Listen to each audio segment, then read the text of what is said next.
2 বছর আগে বিয়ে করা নিজের স্বামীকে কলেজের অনুষ্ঠানে মন্ত্রী হিসেবে দেখে অবাক হলাম আমি। কোনো কথা না বলে শুধু তাকিয়ে দেখেছি সামনের গাড়ি থেকে নেমে আসা মানুষটাকে। এই লোকের সাথে বিয়ে হয়েছিল 2 বছর আগে আমার। বিয়ে বললে ভুল হবে, শুধু কবুল বলা হয়েছিল 3 বার। কারণ সংসার করার আগে উনি আমাকে বাবার বাড়ি রেখে চলে এসেছিলেন, আর কখনো যাননি সেখানে। কলেজের অনুষ্ঠানে আমন্ত্রণ করা হয়েছে এই শহরের মন্ত্রী মেহেদী হাসান মেহরাব চৌধুরীকে। উনি অনুষ্ঠানের প্রধান আকর্ষণ। সবাই হাততালি দিয়ে ওনাকে বরণ করে নেয়। ভার্সিটির প্রধান টিচার হারুনুর রশিদ বিনয়ের সাথে বলেন, আসুন মন্ত্রী সাহেব, কলেজের ভেতরে আসুন। আপনাকে আজকের এই অনুষ্ঠানে আমাদের মধ্যে পেয়ে সবাই খুশি আমরা। আপনি এসেছেন কলেজে, এটাই কলেজের সবার সৌভাগ্যের বিষয়। মেহরাব হারুন রশিদ স্যারের সাথে হাত ধরে তার বিনয় গ্রহণ করেন। তার সাথে আরো অনেক লোকজন। মন্ত্রী বলে কথা, দলের লোক থাকবে তার সাথে, আর রাজনীতিতে ওনার ভালো পাওয়া রয়েছে। মেহরাব বলে, আপনি কলেজ থেকে আমাকে আমন্ত্রণ করেছেন, না এসে কি থাকতে পারি?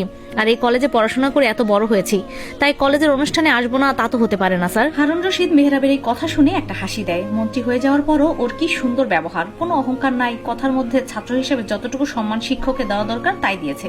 হারুন রশিদ বলে, মেহরাব তুমি এই কলেজের অনুষ্ঠানে অবশ্যই আসবে। সত্যি আজকে তোমার এই সাফল্য দেখে শিক্ষক হিসেবে আমি গর্ববোধ করি। এসো, কলেজের ভেতরে এসো।